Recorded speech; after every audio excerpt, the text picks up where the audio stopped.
পোলাও তো অনেক রকমেরই হয়, কিন্তু আজ আমি আপনাদের সামনে করে দেখাবো কাশ্মীরি পোলাও।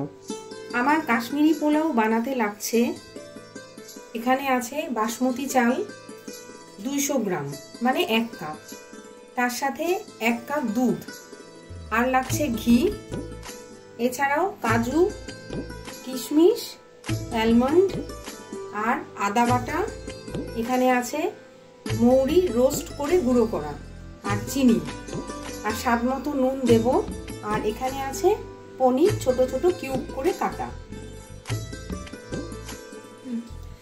এবার আমি চালটা খুব ভালো করে ধুয়ে আমি 3 কাপ জল দিয়ে চালটাকে ভিজিয়ে রাখবো এই মিনিট 15 জন্য। এবারে আমি 1 কাপ দুধটা একটু গরম করে নিয়ে তার মধ্যে 2 পিঞ্চ জাফরান ভেজাবো।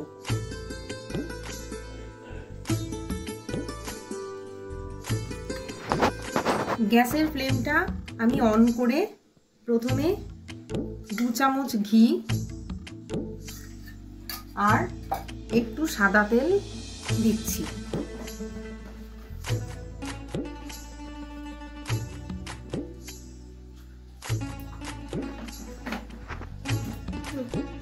তেলটা গরম হয়ে গেছে আমার। এবার আমি আস্তে আস্তে একে একে অ্যালমন্ড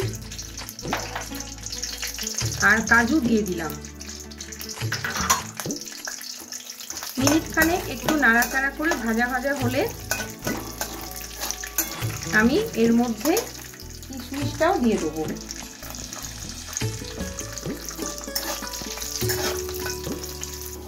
এগুলো ভাজা হয়ে যাওয়ার পরে আমি আস্তে করে এগুলো একটা বাটিতে তুলে নিলাম।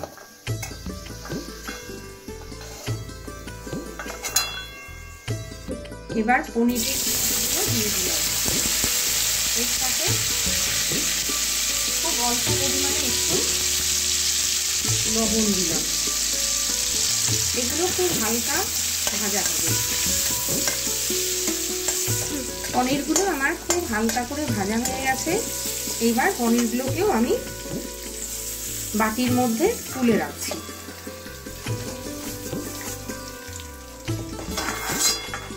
এই ঘি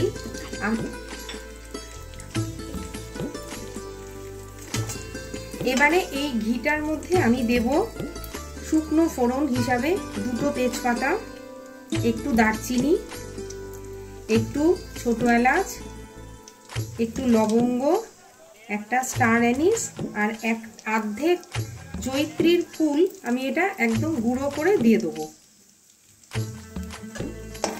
দিয়ে এটা ভালো করে নাড়াচাড়া করি। একটু সুগন্ধ বেরোলে আমি এর মধ্যে দিয়ে দেব আমার 15 মিনিট ভিজিয়ে রাখা বাসমতি চালটা।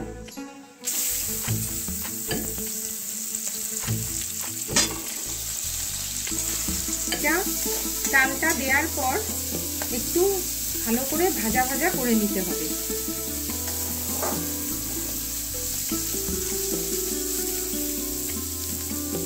তা আমার একটু ভাজা ভাজা হয়ে গেছে। এইবার আমি দেব এর মধ্যে 1 চামচ আদা বাটা। এখানে অনেক সময় আদার গুঁড়ো ব্যবহার করা যায়, কিন্তু আমি আদা বাটাই দিয়েছি। দিয়ে আরেকটু নাড়াচাড়া করলাম। এরপরে আমি সেই দুধে ভেজানো যে জাফরানটা সেইটা দিয়ে দেবো। এখানে 1 কাপ দুধ আছে, আর তার সাথে আমি দেব 1 কাপ জল। আমার যেহেতু 1 কাপ চাল আছে, যার জন্য আমি এখানে 2 কাপ মানে 1 কাপ দুধ আর 1 কাপ জল ব্যবহার করেছি। এইবার এটা আমি ঢাকা দিয়ে মিনিট 5 ঢাকা দিয়ে রাখবো। এইবার আমি এটা ঢাকা দিয়ে রাখলাম। মিনিট 10 মধ্যে আমার চালটা সম্পূর্ণ সেদ্ধ হয়ে যাবে। আমার 10 মিনিট হয়ে গেছে। এবার আমি আস্তে করে খুললাম। আমার ভাত কিন্তু হয়ে গেছে সেদ্ধ, কিন্তু তাও একটু ভেজা ব্যাপার রয়েছে।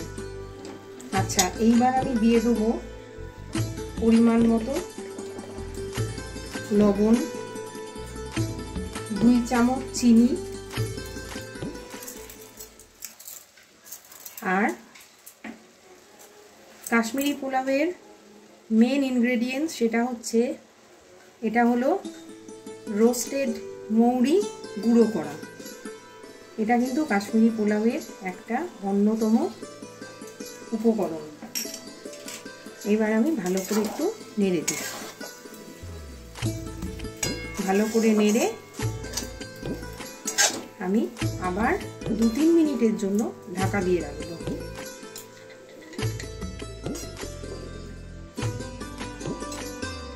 দু মিনিট পর আমি আবার ঢাকাটা খুললাম।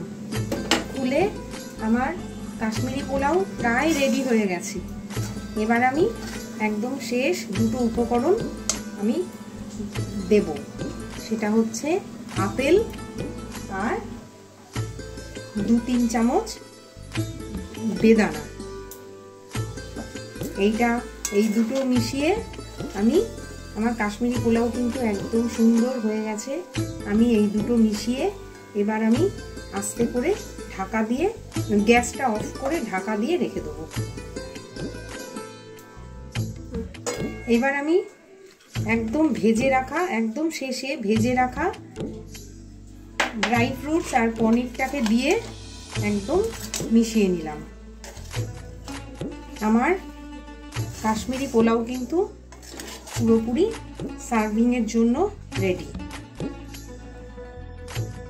কেমন লাগলো আমার রেসিপিটা?